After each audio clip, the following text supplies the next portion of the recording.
ቀዳማይ ሚኒስትር አብይ አህመድ ህዝብ ትግራይ ሰላምን ልምዓትን ዘልዩ ህዝብ ምዃኑን ትገልጹ ህወሓት ኣብ ቡሊ ሓሳብ ዝተሸኸለ ውድብ ክብሉ ኣናሽየምዎም ነቲ ካብ ምጥፋእ ኣድሕንና ዝብልዎ ዝነበሩ ሻዕብያ ድማ ኤርትራ ዝነበርዋ ፋብሪካታትን ዩኒቨርሲታትን ዘስኣና ክብሉ ገሊፆም ኣለዉ። ፊልድ ማርሻል ብርሃኑ ጁላ ባንዳ ለምውን ምስጸል ኣይተሰሊፉ ንደቂ ዓድዋ ይወግእ ኣሎ ክብሉ ገሊፆም ንባዕዳዊ ሰራዊት ኤርትራ ሓዚሎም ብምእታው ንህዝቢ ትግራይ ክጭፍጨፍ ዝፈቐዱን ክሳብ ደብረታቦር ንኽዋጋእ ዝገበሩን ፊልድ ማርሻል ብርሃኑ ነቲ ተሓዚሉ ዝኣተወ ባዕዳውን ሓዚሉ ዘእተወ ባንዳን ብማዕርኽ ንቃለሶም ኢና ክብሉ ተሰሚዖም ኣሎም። ክትሰምዕዎ ኢኹም። ሰራዊት ትግራይ መንግስት ፌደራል ዳግም ንትግራይ ንምውራር ይህንደድ ከም ዘሎ ብምግላጽ ላዕላውነትን ህልውናን ህዝቢ ትግራይ ንምውሓስ ከም ዝቃለስ ኣረጋጊጹ ብሽም ዲሞክራሲ ንሰራዊት ትግራይ ዘጸልሙን ጸረ ህልውና ትግራይ ኣብ ልዕሊ ዝንቀሳቐሱን ኣካላት ጊዜያዊ ምምሕዳር ትግራይ ስጉምትን ክወስዱ እውን ጸዊዖሎም። ሱዳን ንኢትዮጵያ ኣጠንቂቓም ካብ ኢትዮጵያ ብዛዕትዋ ነፈርቲ መጥቃዕቲ ይበጽሐነሎ ዝበለ መንግስቲ ሱዳን ላዕላውነተይን ክብሪ ህዝበይን ንምሕላው ዓርሰ ምክልኻል ክገብር የኢሉን። ብኻልእ ዜና ስርዓት ብልጽግና ኣብ ምዕራብ ትግራይ ሑመራ ማእኸል መሰልጠኒ ዕጡቕ ሓይሊ ዳዕመል ሰሪዕ ሱዳን ንምኽፋት ከም ዝተስማዕምዐ ተፈሊጡ ኣሎም። ጉዳይ ማእኸላይ ምብራቕ ሕዚ እውን መዘራረብነቱ ቐጺሉ ኣሎም። ኩናት ኢራን ኣድማሱ ኣስፊሑ 14 ሃገራት ኣባጺሖሎም።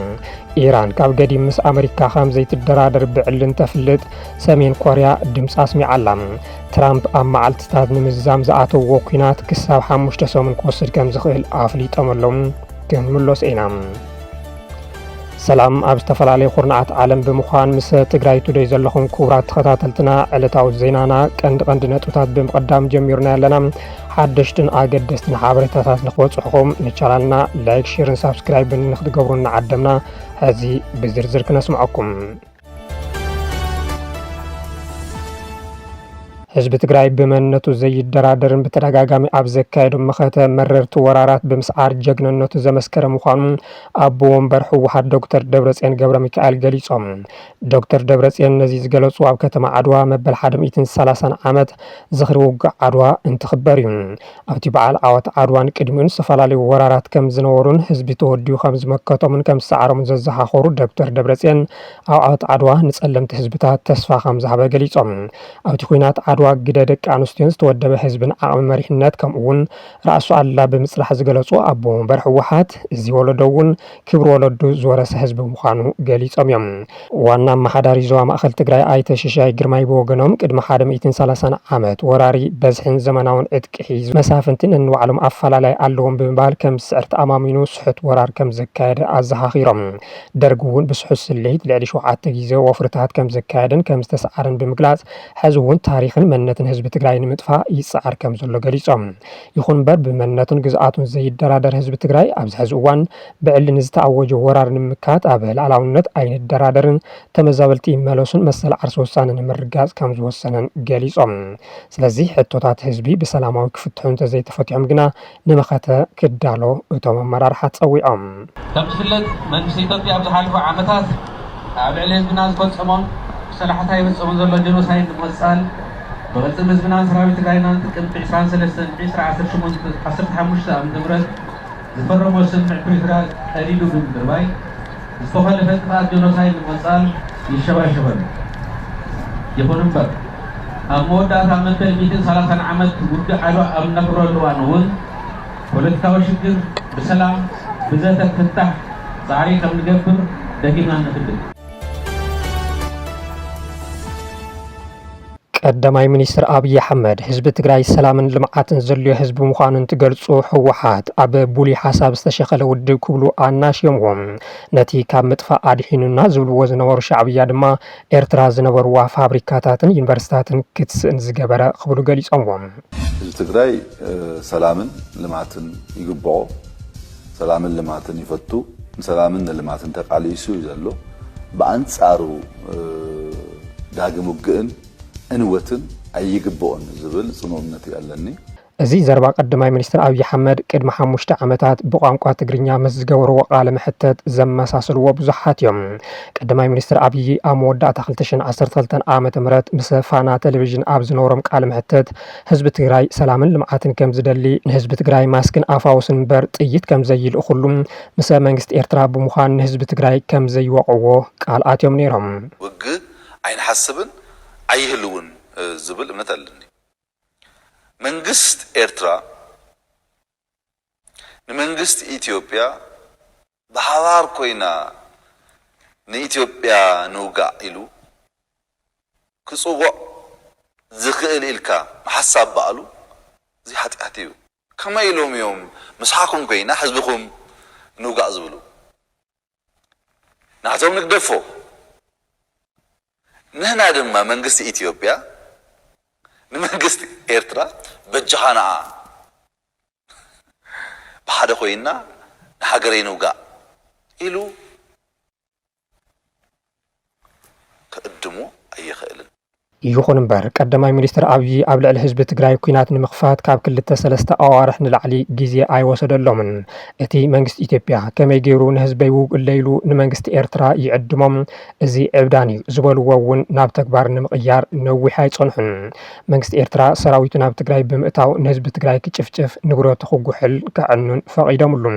እዚ ሓደ መርኣያ እምበር ቀዳማይ ሚኒስትር አብይ ኣብ ልዕሊ ህዝቢ ትግራይ ኣይገብሮን ዝበልዎ ኩሉ እናገበሩ እዮም መፅኦም። ነዚ እምበር ህዝቢ ትግራይ ልምዓትን ሰላምን እዩ ዘድልዮም ዳግም ኩናት ኣየድልዮን ዝብል እምነት ኣለኒ ዝብል ናይ ሕዚ ዘረብኦም ምስቲ ናይ 5 ዓመታት ብምምስሳል ብዙሓት አብይ ኣብ ልዕሊ ትግራይ ኩናት ንምኽፋት ኣብ ጫፍ ምብፅሖም ስግኣቶም እናገለጹ ዝርከቡ። ከም ዝፍለጥ ሕወሓት ናብ መሬት ክውርድ ብዘይክእል ብሉይ ክለሳ ሓሳብ ዝተኣሰረ ውድብ እዩ። ጥሩፍ ሃይሊ ከም እብድ ከልቢ መስ መንሰይ ትግራይ ምስ ኣባላት ጸጥታ ትግራይ ምስ ምሁራት ዲያስፖራ ምስ መላህ ትግራይ ኣብ ከቢድ ቅርህነታት እዩ። ሕወሓት ኣብ ዝበለየን ምስ ዘመን ዘይኸይድን ሓሳብ ተሸኺሉ ዝርከብ ውድብ ይኽብሉ እውን ነቲ ኣብ ውዕሊ ፕሪቶርያ ልኡኽ ልኢኾም ባዕልና ንባዕልና ንኩናት ዘላዓሉ ትንኮያ ኣይንገብርን ብምባል ንዝፈረምዎ ስምምዕ ብዕሊ ኣፍሪሶምዎ ኣለዉ። ብርግጽ ውዕሊ ፕሪቶርያ ሕዚ ኣይኮነን ኣፍሪሶምዎ ዝብሎ ኣይተሰኣኑን።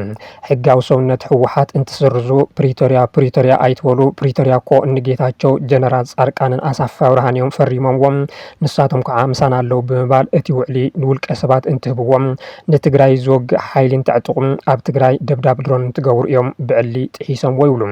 ሕዚ ድማ ማዕለያ ዘይብሉ ሰራዊት ናብ ትግራይ ብምጽጋዕ ዳግማይ ወራር ንምኽፋት ኣብ ምሽብሻብ ኣብ ዝርከብሉ ድሮ ኣብ ዘለውሉ እዋን እዮም እምበር ህዝቢ ትግራይ ሰላምን ልምዓትን በር ኩናት ከም ዘየድልዮ ክሰብኩ ዝፍትኑ ዘለዉ። ይኹን እምበር ቀዳማይ ሚኒስትር አብይ ህዝቢ ትግራይ ሰላምን ልምዓትን ክምነይሉ ተሪፎም መረበቱ መንጢሎም ፍቃዶ ኬንዳን ስደትን ንኸመውት ሰብኣዊ ሓገዝ ንኸይረክብ በጀት ነዳዲ ገንዘብን ሸቐጣትን ከልኪሎም ብሰላሕታ ንኸመውት ብተግባር ይሰርሑ ኣብ ዘለውሉ እዋን እዮም ነዚ ላግፂ ዝዛረቡ ዘለዉ ብምባል ብዙሓት ይቃወምዎም ኣለዉ። ንህዝቢ ትግራይ ሰላምን ልምዓትን እንተይኮነስ ዕንወትን ጥፍኣትን ከም ዝምነይሉ ብተግባር ስለ ዘርአይዎም በዚ ዝሽወድ ወለዶ ከም ዘየለውን እናገለጹ እዮም። እኒ ጀነራል ኣበባው ታደሰ እቲ መሰረተ ልምዓት ተወቂዑ ኩሉ ነገር ዓንዩ ንሱ እዩ ነይሩ እቲ ዕላማ ዝበልዎም ባዕሎም ኣብይ መቐለ ካብ በሻሻ ዘይትሕይሽ ጌርናያ ዝበልዎ ምዝካር እኹል ይብሉ። እዚ ናይ ሕዚ ዘረኦም ድማ ዓለም ናብ ማእኸላይ ምብራቕ ዓይና ኣብ ዘዛረትሉ እዋን ዳግማይ ንትግራይ ንምውራር ቀብዲ ከም ዝኾነ ዝተገንዘብዎ ብዙሓት እዮም። ቅድሚ 5 ዓመታት ኣብ ልዕሊ ትግራይ ወራር እንትፍጽሙ እውን ኣሜሪካ ናብ መረፃ ኣብ ዘድሃበትሉ እዋን ከም ዝነበረ ዝዝከር እዩ። ኣብያ ስልጣን ክህዝ ከሎ ዳርጋ ልዕሊ 300 ፋብሪካታት ኣብ ኤርትራ ነይረን። ሎሚ ዳርጋ ኩለን ዓንየን ሓንቲ ዩኒቨርሲቲ ነራ ኣስመራ ዩኒቨርሲቲ ትበሃል ንሳውን ተኣፅያ እያ። ካሊእ አብይ አሕመድ ብዛዕባ ኤርትራ እንትዛረቡ ሻዕብያ ስልጣን እንትሕዝ ኣብ ኣስመራ ልዕሊ 300 ፋብሪካታት ከም ዝነበራ ሕዚ ግና ዋላ ሓንቲ ፋብሪካ ከም ዘየለ ብምሕባር እታ ዝነበረት ብሕታዊት ዩኒቨርሲቲ ኣስመራ እውን ከም ዝተዓፅወት እዮም ገሊፆም። እቶም ቀዳማይ ሚኒስትር ነቲ ሕዚ ፀረ ልምዓት ከም ዝኾነ ዝገልጽዎ ዘለዉ ሻዕብያ ግና ቅድሚ 5 ዓመታት ደላይ ሰላምን ልምዓትን ፈታዊ ጎረቤትን ህዝቢ ኢትዮጵያን ከም ዝኾነ የመግስዎ ከም ዝነበሩ ናይ ቀረባ ተዘክሮ እዩ። ኢትዮጵያውያንና ኤርትራውያን የሚያስፈልገው ያላቸው ሊገዙት ሩቅ ምስራቅ የማያስኬዳቸው በልባቸው በተፈጥሮ የሰነቁት ፍቅር ብቻ ነው። ቀዳማይ ሚኒስትር አብይ ንህዝቢ ትግራይ ብዛዕባ ሰላምን ልምዓትን ከም ዝምነይሉ እንትገልጹ ፊልድ ማርሻል ብርሃኑ ጁላ ድማ ነጋሪት ኩናት እንትወቅዑ ውኢሎም ኣለዉ። ፊልድ ማርሻል ብርሃኑ ጁላ ከም ልሙድ ብመዓት ፀርፍን ፈኸራን ኣብ ዝተዓጀበ መደረ መበል 130 ዓመት ዝኽሪ ውግእ ዓድዋ ባንዳ ሎሚ እውን ምስ ጸላኢ ተሰሊፉ ንደቂ ዓድዋ ይወግእ ኣሎም። እዞም ተዋጋእቲ ንህዝቢ ይዋግኡ ከም ዘለዉ ገይሩ ዝርዳእ ዜጋ እንተሃልዩ ንኤርትራ ምግንጻልን በሪ ባሕሪ ክትስእን ምግባርን ተመሳሳሊ ታሪክ ንምምጻእ ዝሰርሑ ዘለዉ ዕስባት ከም ዝኾኑ ዘይምርዳእ ይኽብሉ ተሰሚዖም። በዚ ዘረብኦም ብዙሓት ዝተገረሙ ይመስሉ። ፊልድ ማርሻል ብርሃኑ ጁላ ምስ ቅድሚ 80 ዓመታት ዝነበረ ጀርመናዊ ፊልድ ማርሻል ዊልሄልም ኪቴል ዘመሳሰልዎ እውን ኣይጠፍኡን። ነቲ ታሪክን ጀግንነትን ዘመዝገበ ብፍላይ ህዝቢ ዓድዋ ብሓፈሻ ድማ ህዝቢ ትግራይ ባዕዳዊ ወራሪ ኣእትዮም ዘጨፍጨፍዎ ፊልድ ማርሻል ብርሃኑ ጁላ ንሕና እኮ ደቂ ዓድዋ ኢና ብምባል እንትጀሃሩ መስምዖም ብዙሓት ኣብቲ ታሪክ ዝተሰርሐሎም ጎቦታት ዓድዋ ከይዶም ምብዓል ከም ዘይኽእሉ ተገንዚቦም ኣብ አዲስ አበባ ሰብ ሰራሕ ሙዚየም ብምስራሕ ብሽም ዓድዋ እንትምሕሉን እንትጥሕሉን ይስምዑ ብምባል ተቃውሞ ገጢምዎም ኣሎም። ነቶም ባዳን ዝበልዎም ኣካላት ብሽም ዘይጠቐሱ ፊልድ ማርሻል ብርሃኑ ከምዚ ኢሎም ደፊሮም ንክዛረቡ ግን ካበይ ዝመፀ ሞራል እዩ ዝብሎ ይተሰኣኑን። እቶም ፊልድ ማርሻል ተሓዚሉን ዝመፀ ጸላኢ ወፃእን ሓዚሉን ዘእትዎ ናይ ውሽጢ ዓዲ ባንዳን ብማዕርክን ቃልሶም ኢና ክብሉ ዝተሰምዑ ኮይኖም ኣብ 2013 ዓመተ ምህረት ንሰራዊት ኤርትራ ሓዚሉ ኣትዩ ንህዝቢ ትግራይ ንክጭፍጨፍ ዝዓደመ ክሳብ ደብረ ታቦር ኣትዩ ንክዋጋእ ዝገበረ ኣብ መላእ ኢትዮጵያ ኣባላት ድሕንነት ኤርትራ ንክዋፈር ዝፈቐደ መን ኮይኑ እዩ ብምባል ዝሓቱ ብዙሓት እዮም። ይኹን እምበር ሰበስልጣንን ወተሃደራዊ መራሕትን ብልፅግና ሕንከትን ሕፍረትን ዝበሃል ስለዘይብሎም ነቲ ትማሊ ዝፈፀምዎ ጠርዚ ባንዳነት ሎሚ ንኻሊእ ከሸክምዎ ይፍትኑ ኣለዉ። ኣብዚ ሰሙን ክዝከር ኣብ ዝቐነየ መበል 130 ዓመት ውግእ ዓድዋ ሰበስልጣን ብልፅግና ደጋጊሞም ካብ ዘልዕልዎም ጉዳይ በሪ ባሕሪ ዝምልከት እንትትከውን ካብ ፕረዚደንት ታየ ኣጽቀሥላሴ ክሳብ ከንቲባ አዳነች አቤቤ ሓድሽ ወለዶ በሪ ባሕሪ ንምርካብ ንክስለፉ እውን ፀዊዖም እዮም።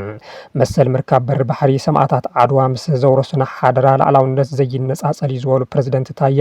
ብዛዕባ ወደብ ባሕሪ ሕቶና ከም ሕቶ ታሪክን ፍትሕን ከምኡ እውን ሕቶ ህላዊ ሃገር ምዃኑ ምርዳእ ኣገዳሲ እዩ ዝበሉ ኮይኖም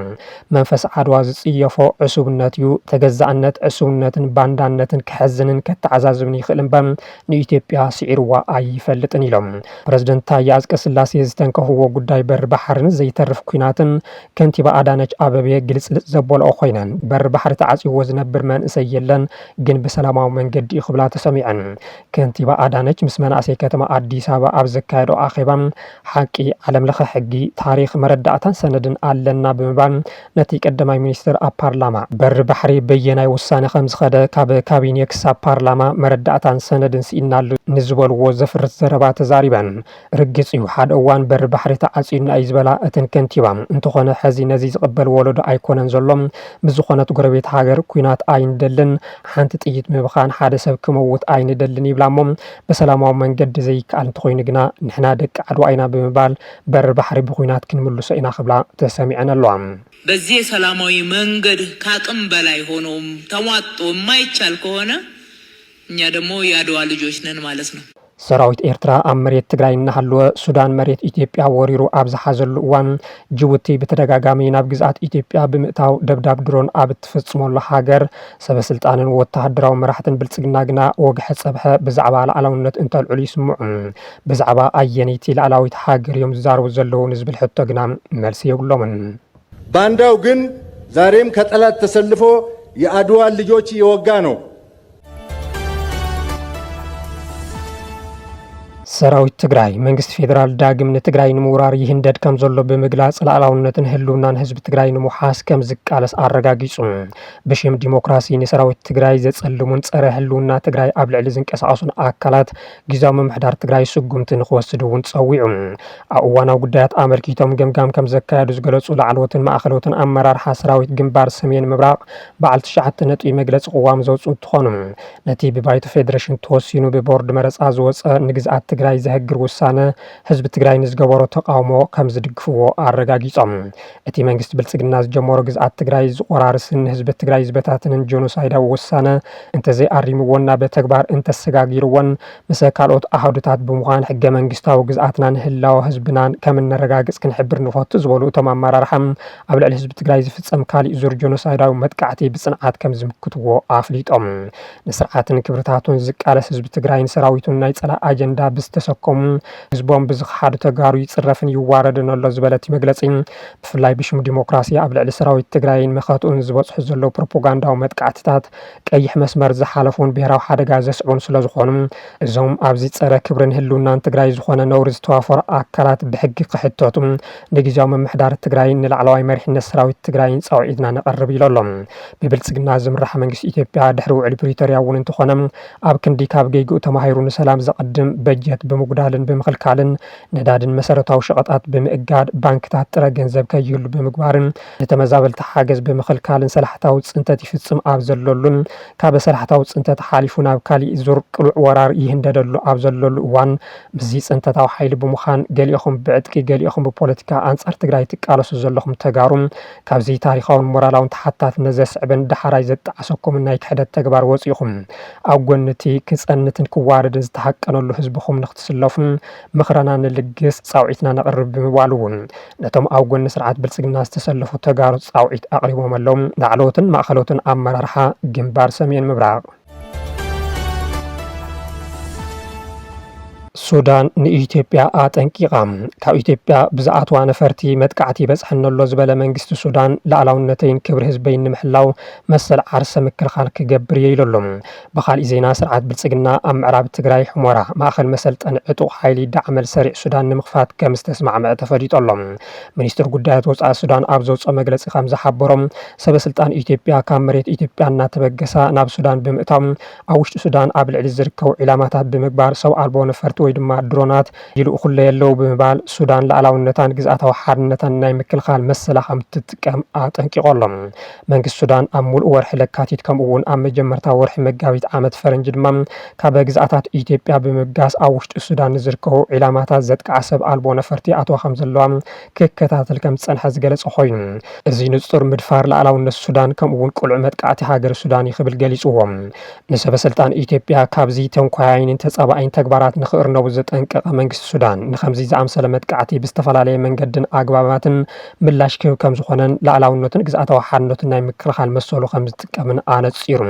መንግስቲ ሱዳን መጥቃዕቲ ሰብ ኣልቦ ነፈርቲ ካብ ኢትዮጵያ ይብገሳ ከም ዘለዋ ብምሕባር እዚ ጸረ ላዕላውነት ጎረቤት ሃገር ብምዃኑ መንግስቲ ኢትዮጵያ ካብዚ ተግባሩ ንኽእር እንተዘይኮይኑ ግና ካሊእ መዘዝ ከስዕቦ ከም ዝኽእል ኣጠንቂቆሎም መንግስቲ ኢትዮጵያ ኣብ ክልል ቤንሻንጉል ጉሙዝ ዕጡቓት ዳዕመል ሰሪዕ ጃንጃዊድ ምልሻ የሰልጥንን ይዕጥቕን ከም ዘሎ መንግስቲ ሱዳን ክኸስስ ጸኒሑ እዩ መንግስቲ ኢትዮጵያ ኣብ ቤንሻንጉል ጉሙዝ ብሕቡራት ዓረብ ኤሚሬት ዝድገፉ ንኢትዮጵያውያን ሓዊሱ ናይ ዝተፈላለዩ ሃገራት ዕስዋት ወተሃደራት የሰልጥን ከም ዘሎን ድሮናት ዝብገሳሉ መዕርፎ ነፈርቲ እውን ከም ዝሃነፀን ሮይተርስን ካልኦት ዓለም ለኸ ሚድያታትን ከም ዘቃልዖ ዝከር እዩ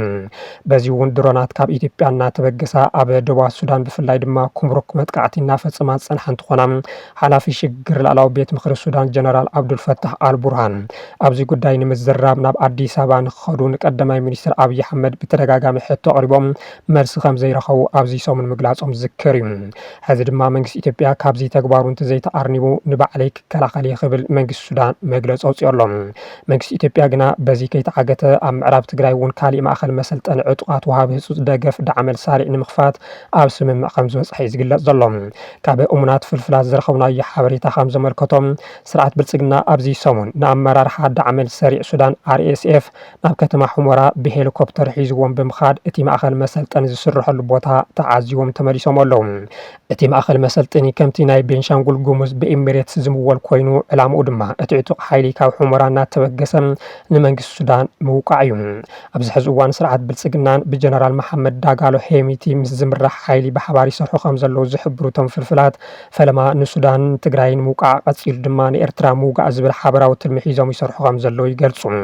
ነዚ ድማ ንሰለስቲአን ማለት እውን ሱዳን ትግራይን ኤርትራን ዘማእኸለ ዝተባሃለሉ ቦታ ምዕራብ ትግራይ ሑመራ ኮይኑ ተሓርየሎም ከመ ሓበሬታ እቶም ፍልፍላት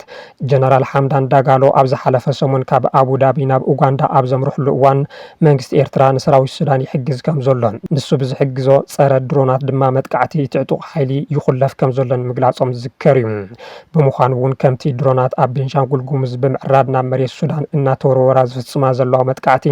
ካብ ሑመራ እናተበገሳ ናብ ሱዳን ናብ ትግራይን ኤርትራን እናተወርወራ መጥቃዕቲ ንኽፍጽማን ብልጽግናን እቲ ዕጡቕ ሓይልን ብሓባር ዒላማታት ንምዕዋትን ከም ዝተስማዕምዑ ተፈሊጦሎም